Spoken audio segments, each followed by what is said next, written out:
I am so glad you are here. A podcast with a grateful twist on life's disruptions and hardest moments. This podcast shares inspiring stories of resilience featuring women who have overcome incredible adversity. I encourage you to continue and join me on this mission to uplift women everywhere. I hope you find comfort and inspiration as we learn and grow together. Whether you are a woman wanting the confidence to be seen in your work or to get the promotion, or you're a woman who aspires to be valued in your relationships or to grow your own business, Ann Evanston has the system that delivers results. Her focus is on your success through building influence, personal power, and self-worth. She has been featured on the Huffington Post, Spark and Hustle with Tori Johnson, and has spoken on stages globally.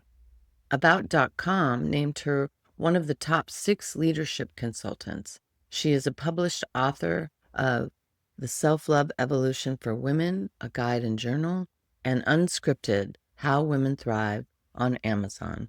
She is also author of several ebooks on her website. Let's welcome Ann. Here we go. Good morning, Ann. I'm so glad you're here. I'm so excited to talk to you today. Me too. I already feel that bond we had from all those decades ago. I know, it's I crazy. feel weird to see that. It's crazy. I was thinking yesterday, I posted some of those older pictures of you that I took when I was in San Francisco. And I thought, a lot of people don't realize I started my business in San Francisco before I ever moved over here on this side of the world. Although I lived over here on this side of the world multiple times before. Yeah, you made the permanent move. It was your studio in the East Hills somewhere, I believe. Yeah, it was. Lafayette? Yes, I was in Lafayette. Yeah. Yeah, you have a good memory. Not normally. As we get older, it all gets a little thinner, that's for sure. Thin ice. Yeah. So here we are, a few years older. And yeah, let's talk about it. I'd love to hear what you want to share with us today. Yeah. Well, a very significant moment in my life, probably about, I want to say 3 years ago, this coming July. And again, another thing, when you're older, I'll say 3 years and it was probably 5, but it feels like 30. My husband and I had planned a really great vacation. We got an incredible private space up in the Sierra foothills during summertime with this 180-degree infinity pool that looked out at all the views of the mountain. And it was just us, super private, nobody else. We were pretty far away from any real place to go eat. So we grocery shopped and brought in food and knew we would just hang and barbecue and do our thing, and had a beautiful day by the pool. It had to be 90 to 100 degrees. It's July in the Sierra foothills, California. So in my bathing suit, I had on just a little onesie, short outfit. I had marinated some shrimp. We were going to make some shrimp tacos and I was going to cook them on the grill. And so I'm heading out. It's about sunset and I go to turn on the grill and I got the shrimp on and I'm working it. Earl steps into the pool restroom. And all of a sudden, out of nowhere, as I'm turning shrimp, this huge ball of fire comes flaming at me out of the propane barbecue grill. And of course, I screamed because it was painful, right? But I knew I was burnt and I didn't know how bad I was burnt. I knew I was burnt, though. I could feel it. And I'm just screaming, I'm burnt, and I'm screaming, and Earl comes running out and he could see, right? And so he runs me into that bathroom that has a shower, sticks me under the water. He's stripping off my clothes, not knowing how bad it is. And then clumps of my hair are falling out into the shower. And then I'm crying and screaming because for a woman, her hair is like her crown. And I'm just like upset and crying. He's like, no, you're going to be okay. It's okay. It's okay. And then the person we rented from had heard me screaming and she comes running over, super sweet woman. And she's like, what do we need? Do we need an ambulance? And he says, I don't think so. I think she's going to be okay. I ended up with 1st and 2nd degree burns. So I had like 2nd degree burns on my nose and mouth. It's probably really good I wear glasses, honestly, protected my eyes, right? Lost the whole kind of front part of my hair. I had a interesting type of mohawk for a little while. My hands and arms were very severely burned second degree because they were in the barbecue, right? I was moving shrimp around. But I survived it, right? I survived it. And I'm like, oh my gosh, this is just such a horrible thing to go through. And then, the second degree burns over because that was like, I want to say that was day one of vacation, maybe day two of our 5 days up there. And the plan was just to lay in the sun, be in the pool, right? Drink some wine, read, sleep, have sex, right? What do you do with your spouse on a great vacation? But I'm burnt. I mean, I'm burnt, bloody, and it's just, yeah, it's just messy. With Earl, with his love in his heart, he'd call me things like Kentucky Fried for the rest of the weekend. And well, You what gotta love Earl for the comic relief. the comic relief. And I'm like, I'm not going to let it wreck my vacation. Yet, as a woman in the back of your mind, that horrible question of why? Why? Why me? Why did this happen? Had to come back to work, which I spent a lot of time on camera, and I'm crispy. I mean, when a burn heals, everything is scarred and scabbed and very ugly in terms of that. The hair, like I said, my hairline and all of that was just very creepy. And we come back, it's into July, and I get back to work, and within 3 days of work, a woman that I had been working with had actually coached her, developed her, helped create a lot of success for her in her business, because that's what I do, is help women find their voices and, be what they're meant to be in the world with all of that. Blindsided me, stole most of my stuff, put up stuff that I'm this horrible human being and nobody should work with her and with me, and she can teach everything I taught because she's got it all. Would do things like ask people, do you know her? Well, if you don't unjoin her membership club, if you don't, cancel anything you're paying her for, if you don't block her on Facebook, you can't come anywhere near me and my people. I lost about 50% of my business in a matter of weeks. Yeah. So, you talk about boom, here comes this first, I get burnt and I'm trying to recover from that. And then literally 3 days later, boom, oh my God, what is this woman who and I have testimonials online of how much I had helped her that she wrote. I didn't write them. She did it free will. And this happens to me again. And the tears, the frustration, the being upset, the being hurt by it, the not understanding why somebody would do it. And here comes that why question again. Here I'm asking the why question over again. And as I sat and got quiet and sat in silence, I realized that my intuition was telling me all along, and I wasn't paying attention. My intuition, about 6 months prior to all of that happening, was saying, something's not right here. There was just that little, now I call it a tap, just that little tap that was saying, something's not right. And then what would I do? I'd take my brain and I go, no, she's been a long time client for a couple of years. She's learned a ton of me. She speaks positively about me. She's written great testimonials, right? She's referred people to me. No, stop it. Blow off that little tap, right?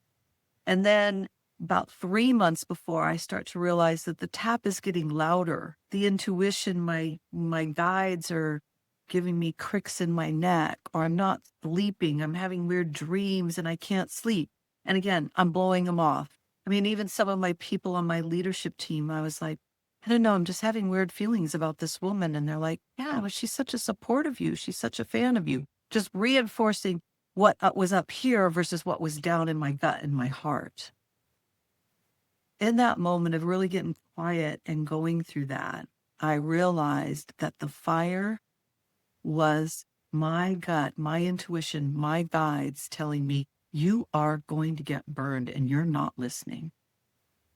So we are going to physically burn you so that you understand what is coming in your life right now.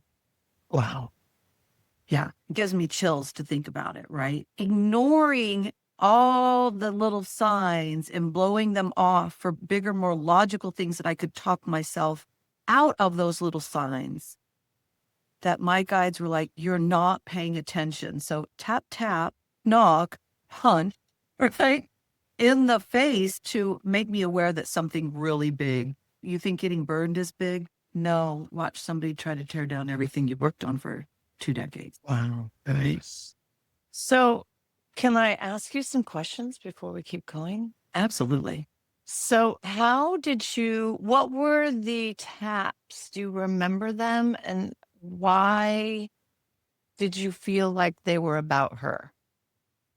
So, yeah. Like, what were the little taps that you Yeah, were? little taps like noticing things, little things that she was doing that might not seem like a big deal initially, but now in hindsight make perfect sense. And those were taps. Like, oh, it's interesting that she's joining my group. And then I'm noticing she's friends with everybody in there and inviting them into her work or her group, Mm. the things she's doing. Again, wanting people that are well trained because it's going to help her make more money, right? Because I have a well trained group of people that I've worked with over the years. So, the first little tap, I think, was something like that. Another little tap was just having a conversation, a chat with her and her saying, I'm going to start my own thing. And she would always have that big smile on her face. And Coach Ann, I'm going to be in your group too, because meeting people will be really important, And I would say things like, well, why don't we work together? Why don't we partner together? Because of how good you are at relationship building and how I am, we share with each other, and that would get ignored. She changed the subject. So little things that were happening that I think were giving me that subtle little light tap that were saying, no, she's really building through what your empire is. She's really doing that and not in a loving way of collaboration. And there's more than enough for all of us, but in a more destructive way, which is eventually where it went.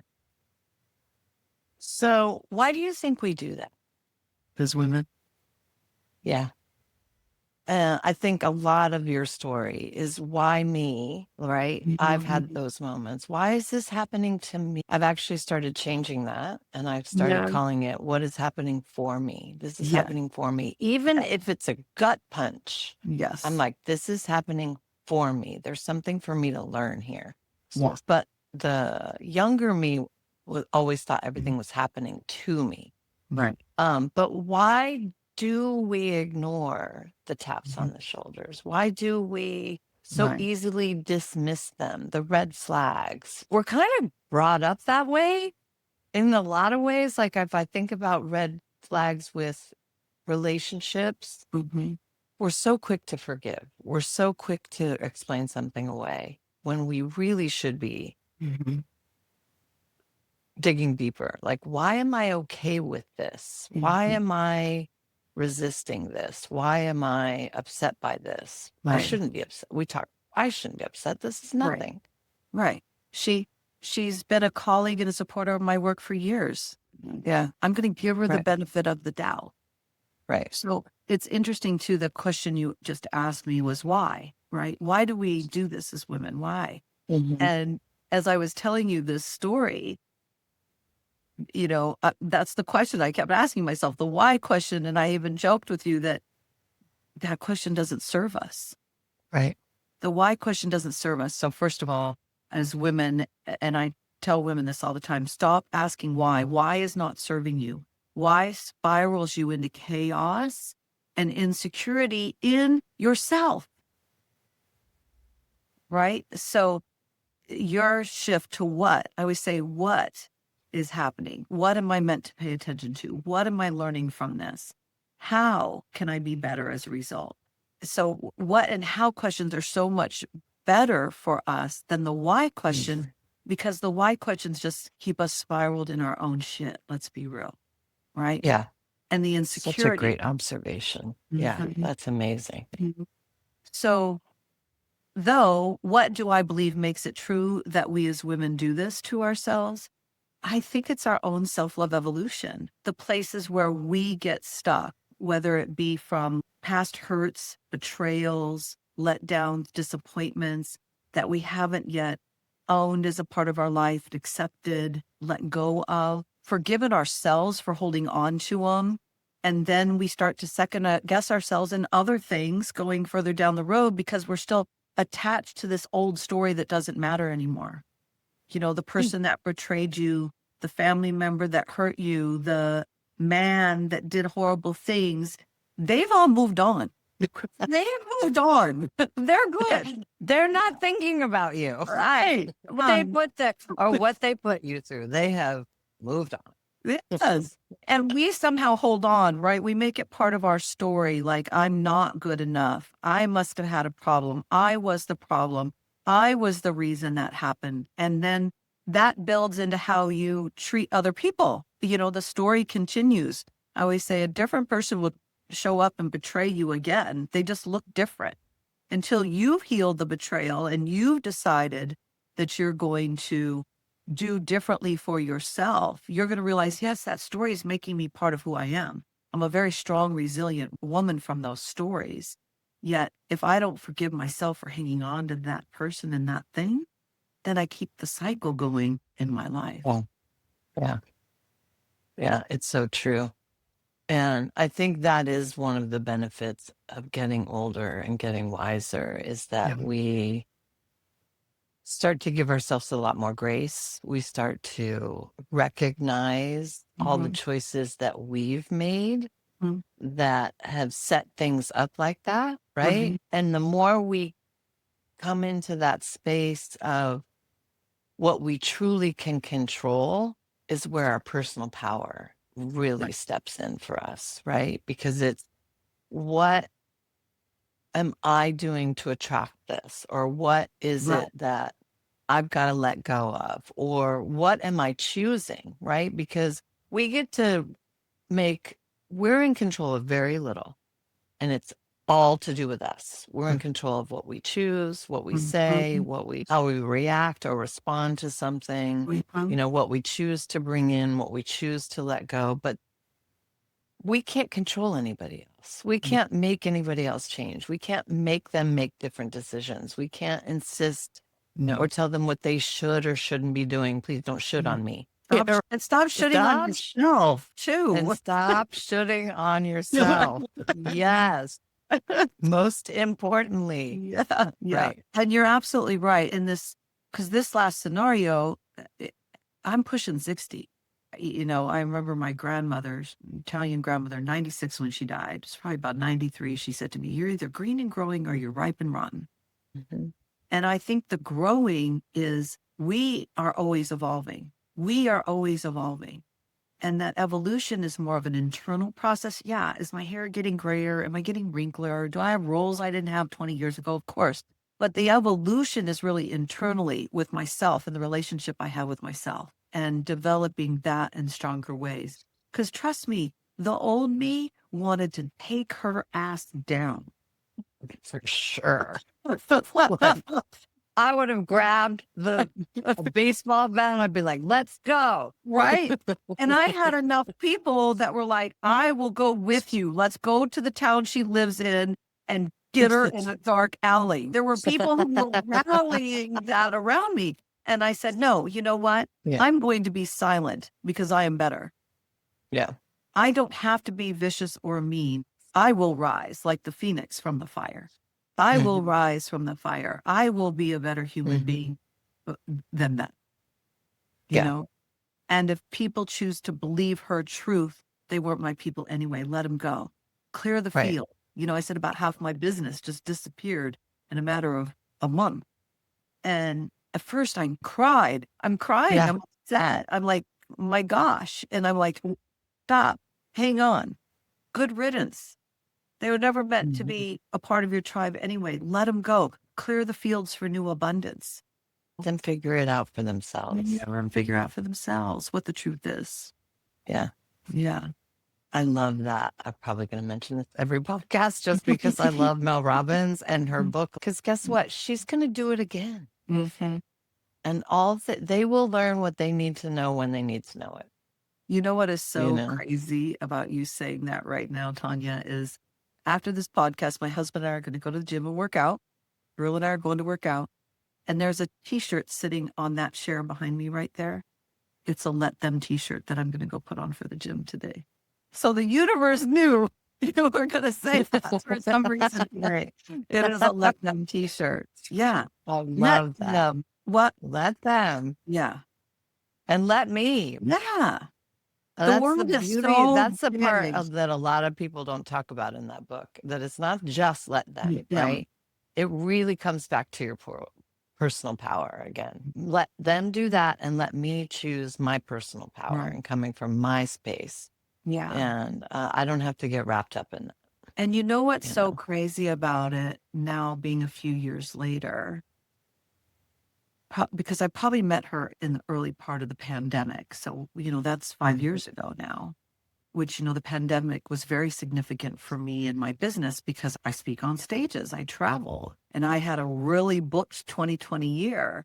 Yet I realized that where technology has gone, I can redefine myself and do all of that online, which is what created all these new clients for me online, including her. The craziness in going through it even more deeply is that I started to dumb down who I was to attract people that I should have never been attracting to begin with. And even a woman like me, who's very strong-minded, very powerful, knows what she believes in, lives her life her way, y- and my brand is black and red and leopard and fire and all this hot, sexy stuff. I'm dumbing down to pink and blue. Even just color, I'm dumbing down in terms of that. And so even bigger than that one revelation was, to your point, let me be me again. And you know what? If they don't like it, good. I'm okay with that. I am so okay with that because Yeah. I'm not going to lose my shine, my fire, my flame to try to have others accept me. And even almost being 60, that was such an important thing to be reminded of and rejuvenated and reborn by. Yeah, I love that. Yeah, because I really believe that what is meant for you will never miss you. And so if people are not into the katana sword and the black and the red and the 4-inch heels and The cuss that words. flavor that you have, Yeah. then they're not meant to know you. And they're not, And that's yeah, okay. let them go. Yeah. Yeah. Yeah. It's crazy. I've said to women for years, I'm like, pick your flavor of ice cream. Yeah. Stop trying to be every flavor for everyone because then you're a nobody. You're just a shadow, right? You're just this brown, weird colored thing that nobody finds attractive anymore because you're Yeah. trying to please everyone. Pick a spice, be cardamom ice cream. Why not? What's stopping you from doing that? My ice cream actually sounds good. It does, doesn't it? Lima Beach chocolate chip. Over the chocolate chip, absolutely. Yeah, you have to know that part. I Yeah. didn't care what the flavor is. I think even at one point I'd heard that Baskin Robbins discontinued vanilla ice cream because they weren't selling it enough. It was going bad in the big 30-gallon container. People wanted Rocky Road. They wanted bubble gum. They wanted cinnamon hearts. They wanted chocolate chip. They want flavor. So knowing your flavor, right? Yeah. Knowing you and being able to be her in your life is the most powerful thing ever. Yeah. It really is. And knowing that you may lose her on occasion, and yet you can find her again is also super powerful. It's not like a Yes. one and done. Right. It's ever evolving for sure. Yeah. And yeah, we do lose her sometimes, and then we go looking for her again. Where'd she go? Honestly, I think social media makes that harder than ever. Yeah. We're so bombarded with noise, and it knowing how to. I always say there's a difference between guard and protect. Protecting is kind of this shield that you put up that everything bounces off of, which means there's no vulnerability, which you have to have some vulnerability where you can do some guarding where you need to check in, right? Intuitive guides, that tapping, that little noise you hear. to know, okay, this isn't right for me. This isn't the right situation. I just need to back out of this conversation or quietly walk away. And it's just because I don't need to tell you you're not a right fit. I just know it. Right. We can forget that on social. I think it's so bombarded with the noise online. There's so much. I don't listen anymore. It's so funny. People talk a lot about doom scrolling. I'm like, I don't doom scroll. I don't scroll either. No, thank you. I go on very intentionally. Yeah. And, yeah. And I went through a phase where I had to really learn all of this with social media because when Earl and I first got together, and Earl's a Black man for this, you've all looked me up online. I'm not private. You can see online and we don't hide ourselves. But I had an experience where we didn't really talk about our relationship early on in my, going out on my own. And I actually had somebody who hired me. And after hiring me, getting into kind of the private conversations, started using the N word. I know. And then I realized that I don't want you to hide me because if you are a racist, I don't want to do business with you, quite honestly, right? It doesn't fit with what I'm aligned with. So when I first got on Facebook, I wanted to be very open-minded, accept and receive, let people have their opinions. And now I'm like, no, no. I'm done. Unfriend, unfollow, sometimes block, right? Yes. I want what feeds me on social when I'm on social to feed me, not deplete me. Yeah. So give me some China unicorns. Yeah. I almost wish people had to wear that scarlet letter, whatever it is. Yeah. I'm racist. I'm know. just so we know. Right up front. Rather know which side of the fence you are before I invest my time and energy. And later on down the line, here you tell some off-color joke where I'm like, I'm sorry, what? Bye. I gotta go. I mean, when companies started coming out with their strong belief systems of, who they'll hire and who can, I was like, good, tell me. Now I know where not to take my money, right? Be transparent. Let's go for it. I know. And there's a list. Yeah. I think there's things missing from the list, but the list. Yes. Yeah. I'm like, thank you. I don't shop at any of these places anymore. A lot of the places I don't go to. I mean, I've made a lot of changes over the years about my relationships with corporate America and sustainability and all kinds of things. So yeah, that's a whole nother talk, a whole nother conversation. So what else? Did you have anything else you wanted to share with us? I think I butted in and just started asking questions. But I love that you ask questions.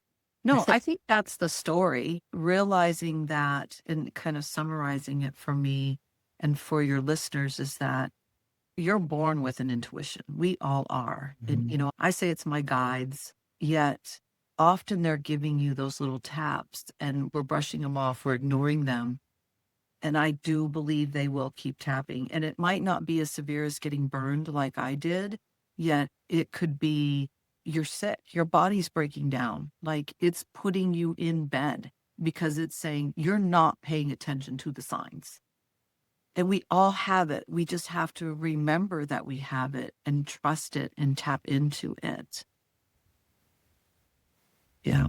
Because it'll keep coming at you when you're not paying attention. It definitely does. I will tell you that really rang true for me. It will put you to bed.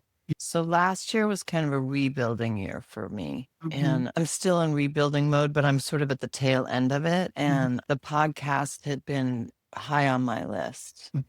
I sort of dreamed that up. Before last year, somebody was like, you finally did it. And I was like, what are you talking about? She's like, you mentioned something to me and Linda on a hike when you were here a few years ago. And I was like, I did? Yeah. I don't remember. I guess I put that way back in the back of the file. But last year I spoke a few things out loud and I had 3 different conversations with people because I was going through a big transition and I was meeting with some people that I knew in LA because I grew up there. And one was an old friend's aunt, and then one was a friend from high school, and the other one was a woman in Charleston. And they all asked me the same question. What do you want? And I was like, I hate that question. But then with each, I was like, I wish I could just boil it down. I had the same conversation with each of them. I just started talking about something that had been bouncing around in my head. Mhm. And I was like, I'm not sure if it's a podcast or an exhibition or a book. Maybe it's all of them. And they said, well, if it's a podcast, I'd listen to it. If it was an exhibition, I'd go to it. If it was a book, I'd buy it. Just go do it. Mhm. I got back here. I usually am working with a coach at some point, and I hired a new coach. And so she took me on this journey within my business. And then once I sort of got that under control, I was like, okay, it's time for the podcast.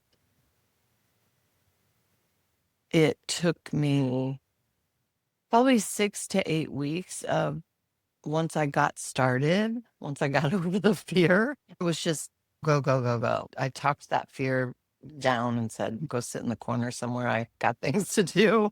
It was 6 weeks of running my business and starting the podcast. It was just all day, every day, exhausting.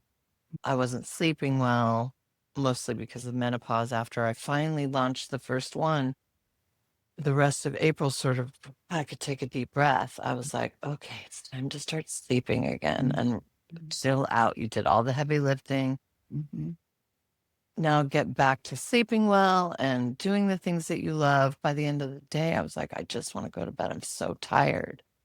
But I was excited too. There was a hum going on in my body, the anxiety, the stress, the sleeplessness, and it just vibrated. I can sleep, I can rest, I can relax. I've finally gotten that back, and that has been a big deal. But I've been having these little taps, these little intuition taps, and they're so quiet. Like sometimes I get big ones, Mhm. but I've been having these quiet ones, and I hear them and then ignore them. And then probably 5 to 10 minutes later, I usually get in my car, I'm driving somewhere, and I'm like,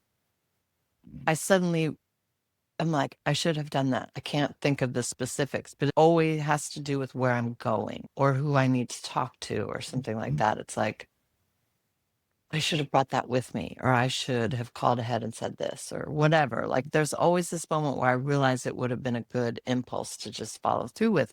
It's tiny and Yeah. it doesn't ultimately really matter that I didn't do it, but I'm Yeah. like, I have to start paying attention to the whispers because if Yeah. I get better at that, And the whispers aren't always warnings, which is what I love about right, what you said. They're often little right, things that are like, hey, here's your opportunity right here. Here's the thing that's important for you right now. And we're like, "Ah, I'm right, busy. Ah, I'm busy." So right. there's that I got to get out the mindfulness. door. Yeah. That mindfulness, that being versus doing. Yeah. So when we take a breath as women and quiet our mind a little bit, go within to the quiet, if you will. That's hmm often when we hear especially the good parts of the intuition hmm and what messages it has for us. And I Yeah. find it quite fascinating that with you and doing this podcast and me and what I went through, I finally said to my assistant, I said, enough is enough. I'm done. Right. No, Anne is back, bitches.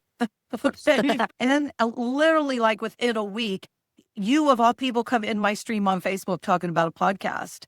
And I just had that little quiet tap with my intuition that was like, you need to get interviewed more again. You used to do it all the time and you're not doing it anymore. Go get interviewed. And bam, you show up in my stream. I love it. I I know. love it. Serendipity. Perfect. Yes. There's So, nothing like serendipity. It's yeah, amazing. absolutely. I love it too. Oh, well, this has been awesome. I also cannot believe that you're 60. You look just as good as you did when I knew you and photographed you. I swear. So do Y- you. Absolutely gorgeous and love the blue glasses. Got all the Well, gray hair, earned yeah, every one of them. I'm the salt and pepper Serbian, so it all kind of blends together. But yeah, I love Yeah. the gray hair. I think it's great. So They came in very slowly. In my 30s, I had mm, just like a your little little streak right whiz. here. And Yeah. then it came in just as the stripe, and then it's Yeah. more around my face. The back of my hair is like pretty much brown, but That- it's down the middle. It's But beautiful. It's I a love beautiful it. highlight. That's a beautiful highlight. Thanks. I So like anybody who rocks their gray hair. I'm like, get after it. Might that as was a good. well. I think that's one of the best revolutions that came out of COVID. Honestly, is so many women let their hair color go, and Yeah. just went back to their gray or salt and pepper or whatever it Yeah. was. I Yep. was doing it all before. You were having the time. I just remember thinking it was cool. I was like, you know what? It's growing in a very specific way, and I think it's kind of cool. So I'm Yeah. gonna let it do its Yeah. thing. That's Yeah. So, yeah, I loved all the things we talked about, the not asking why, but asking what and how. Any last parting advice or questions people you think can ask themselves, or I don't know, some piece of wisdom you want to pass on to our listeners? Yeah, I had one right away when you and I preset that dropped in that I think is important for women, and then a second popped in as we were setting up this morning. Perfect. So first of all, for me, I think one of the most powerful things we as women can learn to do is to get over the insatiable need to be liked by everyone. When you can free yourself of that, your life will change in such beautifully glorious, tremendous ways. So that's the first. And there is ways to do it. It's just building in yourself, right? Building your own self-love without a doubt. And then I the have one, a friend, she yeah, says, we need to stop learning how to fit in and we need to learn how to go to where we belong. I love that. And I think it's the difference between fitting in and belonging, right? We don't need everybody to like us. Everybody's not for us and we're not for everybody. And Yeah. that's okay.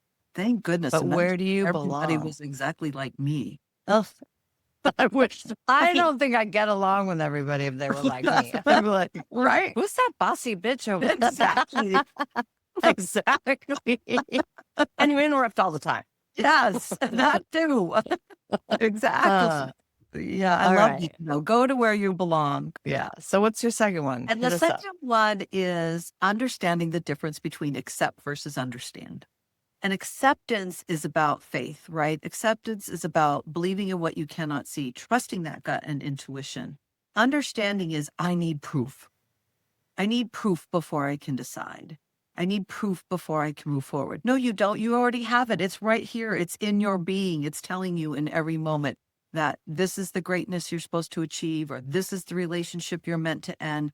You just accept it. You don't need proof. If it's so stifling, The part, yeah. because I feel like when I think about my dream life and I try to conjure up I don't really know what it looks like. I know what it feels Yes. like, but I feel like our imaginations are limited by what we already know we think is possible. I'm like, I'm so bound inside my own mind. So it's like the expansiveness of having faith that something amazing is out there that is beyond your imagination, Right. Keep right? saying yes. Keep saying Yeah. yes until you know it's a no in Yes. the beginning. It's a yes. The tap is a yes. Unless it's a fuck no. Yeah. And that you will know again, right? That acceptance, the gut will tell you very clearly that it's a fuck no. Yes. You're like, and No. absolutely not. Right. Thank you. Bye bye. Yeah. But the yeses start as a whisper. Sometimes they're jump out at you too and they smack you across the head. But Yeah. sometimes they're just a whisper. Yeah. They're just a whisper. It's like those people that said, what do you want? I'm like, I don't know, but I can tell you these little things that are whispering in my ear. Yeah. That's true. Amazing. I knew this was going to be fun. Thank you so much for having me. Yes, I'm so glad you were here with us today. I'm sure everybody's going to learn something, get something lovely out of this conversation. Thank you. The more I do these, the more I love doing them. If anybody wants to sponsor me, Yeah. Looking. I need a producer. I need cash flow. Yeah. So anyway, well, thank you for being here, and I will see you in the future. I hope I'm coming to California this summer is my goal. Let me know. So, yeah, I'm getting ready to launch portrait project associated with You Are Here. I tell women's stories in portrait form too. And it'll be kind of multimedia. I envision videotaping them and having them talk while we're shooting and doing a more artistic version of what they want to tell. You know, it'll be very specific to them and their story, and working together to sort of map that out and having them writing. But I'm ready to launch it and hopefully traveling and photographing people this summer. So that California is going to be my first stop. So, yeah, I love that. Yes, do let me know. I will. And Okay. thrilled and honored that you invited me to be a part of this new story in your life. Yeah. It's Yeah. fabulous. Yeah. Well, you're one of my clients early on that really sort of drew me into the other side of the field. I think I started as wanting to be a portrait and family Yeah. photographer for children. And I quickly wanted to work with women and Yeah. women entrepreneurs and women in business. Mhm. So I really pivoted that game over. Yeah, and I can a only short. imagine now that, we were in a little studio where you'd be like, let's go outside. Why are we just in this little room? Let's do Yeah. something different. Yeah, break Yes. rules. Yeah. Yeah. I don't shoot much in the studio anymore, but I'd like to do a little bit with the storytelling. Probably Yeah. sprinkle some of that in there. We'll see. It's all going to be a collaboration between the person I'm working with and, Yeah. you know, what they envision and Yeah. drawing it out together. So anyway, I love it. yeah. Well, hopefully I'll see you soon. And I appreciate you being here today. Thank Absolutely. you. And thank you, All right. everyone, for listening. And we'll put all her information in the notes below where you can find out how to get a hold of her or work with her and all the information on there. Thank you. All right. Hey.